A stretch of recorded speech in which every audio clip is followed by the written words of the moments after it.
L'histoire, c'est pas juste le passé. C'est un plan pour le pouvoir, l'ambition et la survie. Et si je te disais qu'une guerre menée il y a presque 2000 ans a façonné l'identité d'une nation entière? Et si les décisions d'un seul empereur pouvaient encore nous apprendre des choses sur le leadership, le risque et le coût d'un empire aujourd'hui?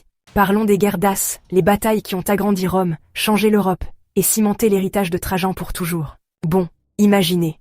Début des années 100 après JC, Rome se la pète comme jamais, et l'empereur Trajan se réveille un matin et se dit « Pourquoi s'arrêter en si bon chemin ?»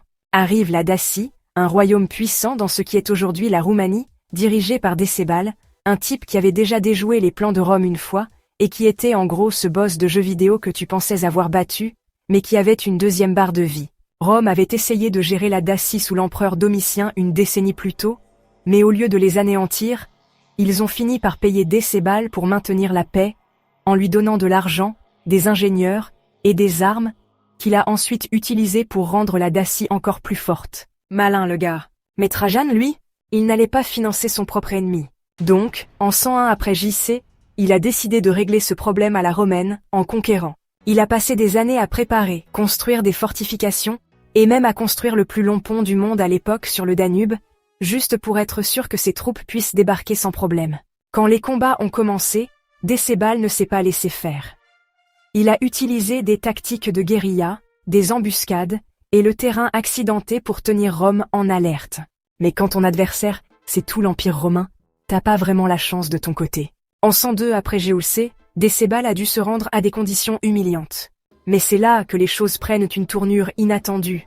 Décébal, étant la légende absolue qu'il était, n'est pas resté les bras croisés à accepter la défaite. Il a secrètement reconstitué son armée et, en 105 après JC, Trajan en avait eu assez. Cette fois, Rome n'est pas venue pour un accord.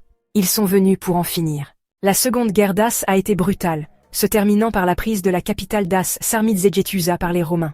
Plutôt que d'être capturé, Décébal est sorti selon ses propres conditions, en s'assurant, disons, que Rome ne le prenne certainement pas vivant. Avec la Dacie conquise, Rome a absorbé ses immenses richesses, en particulier ses mines d'or, ce qui a dopé l'économie de l'Empire. Trajan, évidemment fier de son œuvre, a construit la colonne Trajane à Rome, un monument incroyablement détaillé qui raconte toute l'histoire de la guerre, comme une sorte de fil Instagram de propagande antique. Mais les guerres daces n'étaient pas juste une démonstration de force à court terme pour Rome. Elles ont conduit à la romanisation complète de la région, façonnant la langue et la culture de la Roumanie moderne. Alors oui, Trajan a étendu Rome à son maximum, mais l'héritage de cette guerre résonne encore aujourd'hui. Je vous laisse en discuter dans les commentaires. Pensez-vous que la conquête de la Dacie par Trajan était une étape nécessaire pour Rome, ou juste un autre exemple de la cupidité impériale? Vous pouvez nous soutenir en vous abonnant si ce n'est pas déjà fait. Prenez soin de vous, prenez soin de vos proches, et on se retrouve bientôt dans une autre vidéo.